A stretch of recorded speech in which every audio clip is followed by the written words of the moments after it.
Let's bring in our GMA legal analyst, Dan Abrams. Boy, this relationship between the police and the family has gotten very, very contentious. Why a search warrant now? Well, to get the search warrant, they must have presented an additional piece of evidence, something that they said necessitated the need to get into that house. But as a practical matter, you have to wonder, because a number of things have happened right here in Good Morning America. Number one, yesterday we saw in your interview with Joe Tacopina, he describes the police's behavior as baffling. When I spoke with Deborah Bradley, she basically accused the authorities of lying to her in the context of the interrogation. So it may be a combination of some evidence and some frustration at the family for going public against them and saying, you want to put the heat on us? We're going to put the heat on you. So they're attacking the police. The police are upset, perhaps.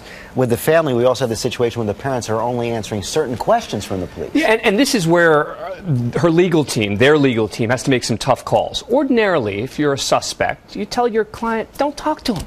We're not going to help the police implicate us. When you're also the parent of a child who's missing, you can't not help. Now, they would say that the reason that they're not, quote, cooperating is that the authorities want to talk to their kids again.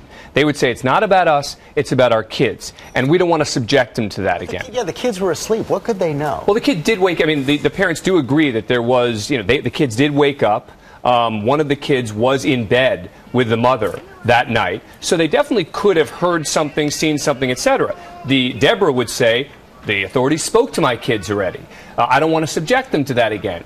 It's tough. When your child's missing, you got to be willing to cooperate in any and every way. I don't care what the lawyer says. Your lawyer says to you, oh, we got to be careful here. Okay, fair enough. But my child's missing. We got to do anything we can. Got to go the extra mile. Meantime, the police have been in this house for several hours. What can they expect to find? Remember, they actually did a reenactment in the house. It's not just they've searched the house. They've gone through that window to determine what it would take to get into that window to potentially abduct a child.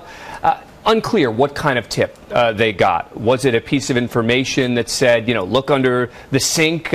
We don't know exactly what it was. But the fact that the family is no longer saying, come on in, take a look, do whatever you need to do, and that the authorities have to go get a search warrant, I think is very telling about the deteriorating relationship between the police and the family, and that is not good no matter how you look at it when the goal is finding baby Lisa. It is significant, and we don't know yet when exactly the search will take place. Okay, Dan Abrams, thanks very much.